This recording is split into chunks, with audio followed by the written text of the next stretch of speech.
মেলা থেকে কেনা ওই যে প্লাজো আর কুর্তিটা, ওটা আমি না সকালবেলায় ধুয়ে দিয়েছিলাম। আর এখন সন্ধেবেলা বসে বসে ভাবলাম যে কি করব, তাহলে এগুলো একটু ভাঁজ করে দিই। ভাঁজ টাজ করা আমার পক্ষে খুব একটা হয় না, জানো তো, মানে আমি পারি না। যাই হোক, এটা দেখছি খুব ভালোভাবে হয়েছে। জানো তো, আমি যে বাড়ি গেছিলাম সেখানে আমি দুটো নাইটি নিয়েছি, যেগুলো তোমাদের সঙ্গে দেখানোই হয়নি। তাই ভাবলাম একটুখানি এই ফাঁকে একটু দেখিয়ে দিই। এই তো প্লাজোটা, এটা তো হচ্ছে তোমার কি বলো তো, ভীষণ সুন্দর জানো, কটনের। এই প্লাজোটা তো আমি মেলা থেকে কিনেছিলাম। তো যাই হোক, এটাও হচ্ছে তোমার ভাঁজ করে দিচ্ছি। হ্যালো এভরিওয়ান, কেমন আছো সবাই? আশা করছি তোমরা সবাই ভালো আছো, সুস্থ আছো। আমি বৃষ্টি, আমার নতুন একটা ভিডিওতে তোমাদের সকলকে জানাই অনেক অনেক স্বাগত। ভাঁজ টাজ করা এগুলো আমার বরই খুব ভালো করে, মানে আমি যখনই আসি ওই সমস্ত কিছু সুন্দরভাবে ভাঁজ করে গুছিয়ে দেয়। আর এখানে যে কয়েকটা দিন থাকি সে কয়েকটা দিন তো মাই করে। তো বসে বসে ভাবছিলাম কি করব, তার জন্য আর কি।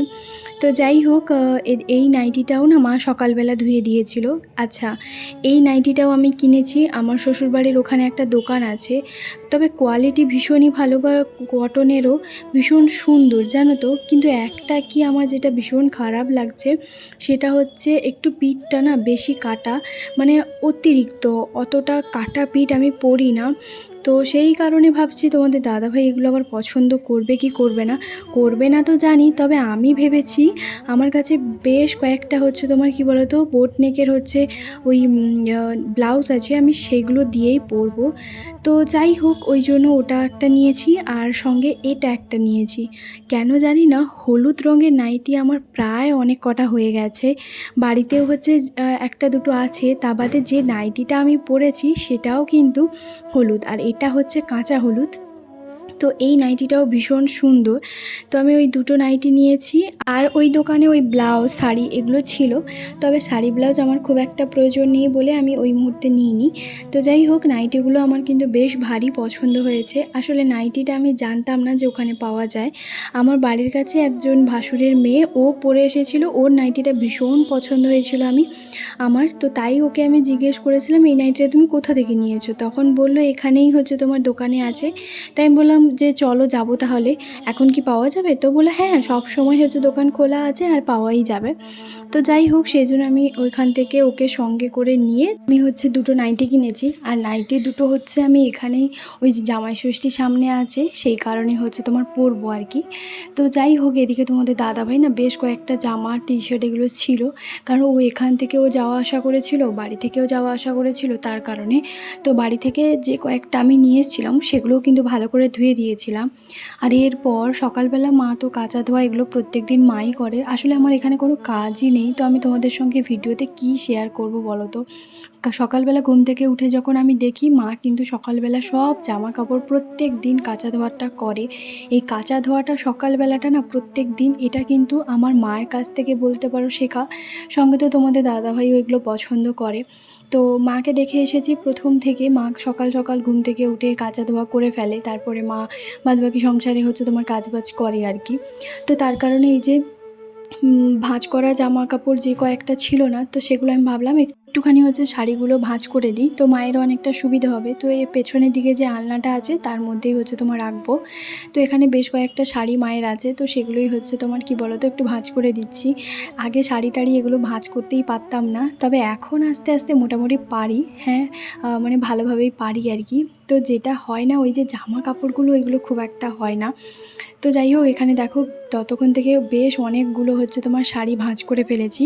আর এখন চলে এসেছি পেছনের দিকে যে আমাদের ঘরটা আছে, তো এটা বেশ লম্বা আর কি, মানে ওই দুটো ঘর জুড়ে এটা পুরো একদম পেছন দিকে একদম লম্বা টানা একটা ঘর।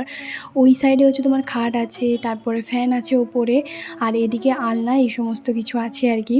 তো চলে এসেছি পরের দিন সকালবেলা। এই যে দেখো, সকালবেলা এসে যখন দেখি রান্নাঘরে মা এদিকে রান্নাবান্নার তোড়জোড় হচ্ছে শুরু করে দিয়েছে, কারণ মা সকালবেলা রান্না করে মা যাবে স্কুলে। আমাদের বাড়িতে এমনিতেও আমি যদিও না থাকতাম তাহলেও মা সকালবেলা রান্নাবান্না করে রেখে দিয়ে স্কুলে যেত, কারণ স্কুলে যে তরকারিটা পায় অতটাও পায় না, কোনো একদিন পায় না। তো সেই কারণে কি বলতো, আর যে তরকারিগুলো হয় সেগুলো তো ওই দুটো পদ দিয়ে খাওয়াটা সম্ভব হয় না, যেহেতু বাবাও কাজে যায়। তো ডাল হয় বা সয়াবিনের একটু যেহেতু তরকারি তো সেখানে শুধু আলু আর না হলে দুটো সয়াবিন থাকে, মানে খুব একটা তো ওখানে তরকারি পায় না। তো সেই কারণে কি বলো তো, মা প্রত্যেক দিন রান্নাবান্না করে রেখে দিয়ে যায়। আর এখানে দেখো আমার কাজ এটাই, মা রান্না করে আর আমি মায়ের কাছে দাঁড়িয়ে দাঁড়িয়ে বক বক করি, মা সেই কথাগুলো শুনতে থাকে। তো মা আমাকে কখনোই বলে না যে আজকে রান্নাটা তুই করে দে। হ্যাঁ, মাঝে মধ্যে বলে আজকে রান্নাটা তুই কর। তখন আমি বলি যে না, আমার দ্বারা রান্নাবান্না হবে না। তো সেটাই হচ্ছে, মা তখন হাসে যে এটা যদি পাঁকুড়ে হতো তাহলে তো সুন্দর রান্না করতে পারতিস। তো এটাই হয় জানো তো, মানে কুড়েমি করে আলসেমি করে এখানে হচ্ছে তোমার মানে থাকি। তো যাই হোক, তবে মা কিন্তু কখনোই মানে এমনি মজা করে বলে যে আজকে রান্নাটা তুই কর। কিন্তু মা আমার ওঠার আগে মা সমস্ত কিছু রান্নার মানে প্রিপারেশন সমস্ত কিছু রেডি করে রাখে, শুধুমাত্র মজার খাতিরে আমাকে একবার বলে।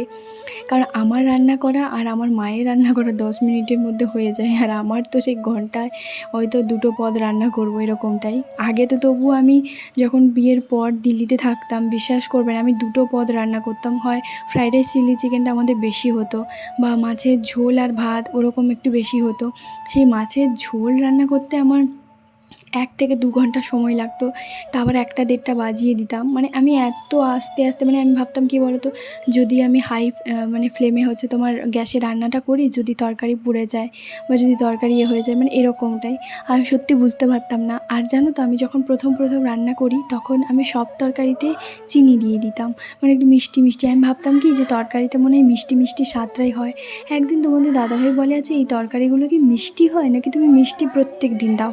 তো আমি বললাম যে হ্যাঁ, আমি তো চিনি দিই অল্প একটুখানি। তো সেদিন থেকে বলল যে না না, সব তরকারিতে চিনি দেবে না, সব তরকারিতে চিনি দেওয়া হয় না। মানে আমার সব তরকারিতে একটু মিষ্টি মিষ্টি হবে, মাছের ঝোলে একটু মিষ্টি মিষ্টি হতো। আমি না বুঝতে পারতাম না প্রথম তো, কিন্তু ওই মানুষটা কীভাবে নির্দ্বিধায় হচ্ছে সুন্দর মানে খেয়ে নিত, শুধু এইটাই বলতো যে চিনি হচ্ছে তোমার দেবে না, আর বাদবাকি সব তরকারি হচ্ছে ও খেত। তো যাই হোক, ওই দিনগুলোর কথা ভাবি মনে পড়ে বেশ। আর এদিকে দেখো 2টো 4টা 6টা ডিম, আমাদের 3 জনের 6টা ডিম। না না, আমাদের তো মানে 1টা 2টো করে হবে। আর আমার ওই যে বাড়ির কাছে যে একজন ভাই আছে, তো ওকেও হচ্ছে তোমার 2টো ডিম দেবে আর কি। মানে ও না মায়ের হাতে রান্না খেতে ভীষণ ভালোবাসে, তো তার কারণে। আর এই যে দেখো বলতে বলতে ওই কাকিমাও হচ্ছে তোমার এই যে ঘুগনি দিয়ে গেছিলো কালকে, আর সেটা মা ফ্রিজে রেখে দিয়েছিলাম, কারণ মা কালকে অলরেডি তরকারি করেছিল, আমি সেটা দিয়ে খেয়েছিলাম। তো আমি বলেছিলাম যে রেখে দাও, আমি পরের দিন খাবো, তো তার জন্য। আর এদিকে দেখো মায়ের রান্নাবান্না তোমাদের সঙ্গে গল্প করতে করতেও হয়ে গেছে। উচ্ছে ভাজা, তারপরে মাছের ডিমের বড়া ভাজা, যেটা গরম গরম মা আমাকে 1-2 পিস দিয়েছিল, আমি খেয়ে নিয়েছি। আর এদিকে দেখো ডিমের ঝোল, আলুগুলো মা এমনভাবে কেটে হচ্ছে তোমার রান্না করে ঝোলে, মনে হবে যেন 2টো ডিম দিয়েছে। আর এদিকে দেখো চচ্চড়ি, এই শাক চচ্চড়ি বলো, আলু বেগুন কুঁদরি দিয়ে যে চচ্চড়িটা আমার মা দারুণ করে, মানে চচ্চড়িটা সবাই খেয়ে বলে যে ভীষণ সুন্দর হয়। তো যাই হোক, এদিকে দেখো সন্ধ্যেবেলা আমি একটুখানি পাঁপড় ভেজেছি, মানে ওই যে লম্বা লম্বা যে পাঁপড়গুলো, এইগুলো না ছোটোবেলায় আঙুল হচ্ছে তোমার ভরে আমরা সবাইকে ভয় দেখাতাম, ভীষণ মজা হতো জানো, এখনও এই মুহূর্তেও আমি করেছিলাম। তো যাই হোক, বাইরে না প্রচুর বৃষ্টি পড়ছে, মানে এত বৃষ্টি পড়ছে আমি তোমাদেরকে বলে বোঝাতে পারবো না। আমার বাবা সকালবেলা তো বাজারে গেছিলো, তারপর বিকেলবেলা বাজারে গিয়ে বাজারেই আটকে আছে, কারণ এখনও পর্যন্ত আসার নাম নেই।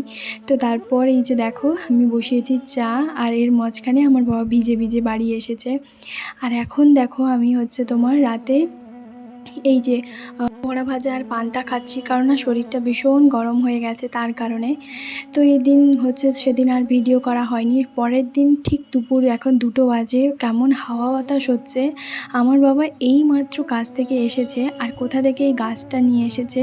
আমার বাবার না গাছ লাগানো ভীষণ শখ, ভীষণ গাছ লাগাতে ভালোবাসে, ফুলের গাছ, নানান ধরনের গাছ প্রচুর ভালোবাসে। তো যেখানে যার ঘরে কাজ করতে যায়, সেখানে যদি কারোর ঘরে বলে যে এই গাছটা হচ্ছে একটু দেবে, তখন হচ্ছে সবাই তো আর রাজি হয় না। কিন্তু হ্যাঁ, আমি তো বলবো যে আজ পর্যন্ত কেউ একজনও বলেনি যে না এই গাছটা নিয়ে যাও না।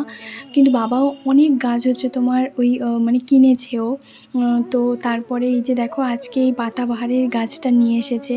আর আমি বলছি আমি এখান থেকে যখন যাব তখন হচ্ছে আমি গাছ নিয়ে যাব। মানে এবার আমার ডিসিশন হয়েছে, হয় পাকুড়ে আমি যাব, না হলে আমার সঙ্গে সমস্ত কিছু জিনিসপত্র যাবে, না হলে আমি যাব না, এরকমটাই। কারণ আমি আর মানে ওইভাবে আর থাকতে পারছি না। সমস্ত জিনিসপত্র থেকেও আমি কেন না থাকার মতন থাকবো। হ্যাঁ জানি, বুঝতে পারছি এখন খরচাটা বেশি হবে, কিন্তু তবুও কিছু করার নেই। তো বাবাকে বলছি এখন 2:30-3টা বাজতে চললো, তুমি তাড়াতাড়ি চান করো। ওইদিকে দেখো মেঘের অবস্থা কেমন, এই যে প্রচুর পরিমাণে হাওয়া বাতাস হচ্ছে প্রচুর। বাঁশ গাছগুলো যেন এই মনে হয় পড়ে যাবে।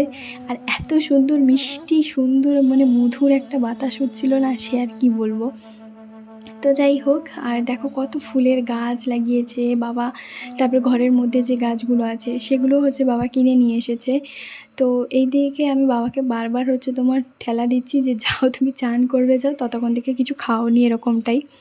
তো আমি এবারে ভেবেছি যে জিনিসপত্রগুলো মানে আমার যে ফ্রিজ, ওয়াশিং মেশিন সমস্ত কিছু আছে সেগুলো আমি নিয়ে যাব। তো এবার দেখা যাক ভগবান কী করে। আর এদিকে দেখো পটল ভাজা, মাছের একটা মাখা, বড়ি ভাজা, আলু মাখা, আর হচ্ছে এখানে আছে ডাল আর আম আছে।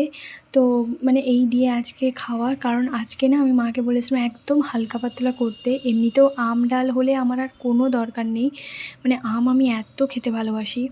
তারপরে এই যে দেখো খাওয়া দাওয়া আমাদের হয়ে গেছে, আর তারপর আমার না একটু বৃষ্টিতে ভিজতে ভীষণ ভালো লাগছে।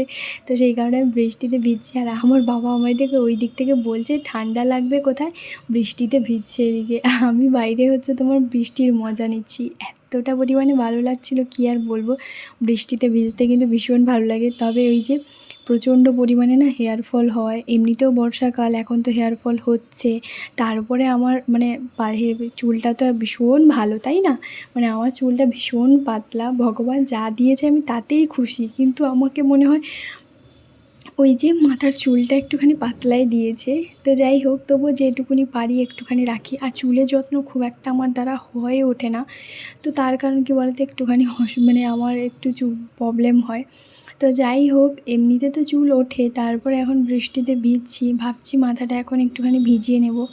আর আমি না প্রথমে ঘরের মধ্যে ঢুকে গেছিলাম, তবে আবার হচ্ছে তোমার কী বলো তো, বাইরে হচ্ছে বৃষ্টিতে হচ্ছে ভিজছি। আর আমার এতটা পরিমাণে ভালো লাগছে কি আর বলবো। ছোটোবেলায় যখন আমরা সবাই মিলে যখন ওই স্কুলে যেতাম, তখন যে গাছের তলা দিয়ে আমরা যেতাম, যে প্রথমে যাবে সেই গাছের তলাটাকে ভালো করে গাছের পাতাগুলো নাড়িয়ে দিয়ে যাবে, এরকমটাই। তো যাই হোক, ওই সব দিনগুলোর কথা সত্যি ভীষণ মনে পড়ে। আর এদিকে সন্ধেবেলায় 1 কাপ করেছি চা, আর সঙ্গে 3টে হচ্ছে বিস্কিট। এই বিস্কিটগুলো যে মল থেকে নিয়ে এসেছিলো সেগুলো ভীষণই ভালো, উপর থেকে চিনি দেওয়া আছে। তো এদিকে দেখো চা বিস্কিট বাবাকে দিলাম, সঙ্গে আমি মা দুজন মিলে খেলাম। আর এদিকে যখন দেখি আমার বাবা কারুকার্য লাগিয়ে দিয়েছে। এখন বাজে রাত 9:30, 10টা বাজতে চললো। আমার বাবা এই যে দেখো, তোমাদের দাদাভাই যে বাইকটা আছে না, সেই বাইকটা হচ্ছে তোমার ওই যেদিকে যে ব্ল্যাক কালার থাকে, তো সেই কালার হচ্ছে তোমার করছে।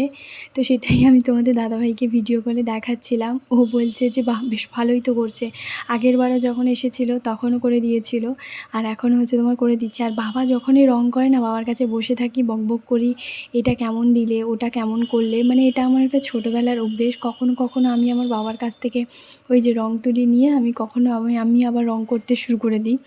তো এগুলো আমি করি, হ্যাঁ আমি পারি, কিন্তু কী বলো তো, একটু আধটু। তবে জানো তো, বাবা যখন রোলারটা নিয়ে বা ব্রাশটা নিয়ে ভালো করে দেওয়ালে ঘষে, তখন বাবা কী সুন্দর ইজিভাবে হচ্ছে তোমার নাড়ায়। আর আমি যখন ওটাকে তুলি, মনে হয় যেন 1 কেজি 10 কেজি ভার আছে, তুলতেই পারি না, ঘষবো তো দূরের কথা, এরকমটাই। তো যাই হোক, আমি হচ্ছে সেটাই দেখছিলাম। তো বন্ধুরা, আজকের ব্লগটা তোমাদের সবার কেমন লাগলো অবশ্যই কমেন্ট করে জানাতে একদম ভুলবে না। দেখা হবে আবারও একটা নতুন ব্লগে। সবাই খুব ভালো থাকবে, সুস্থ থাকবে। Tata and good night.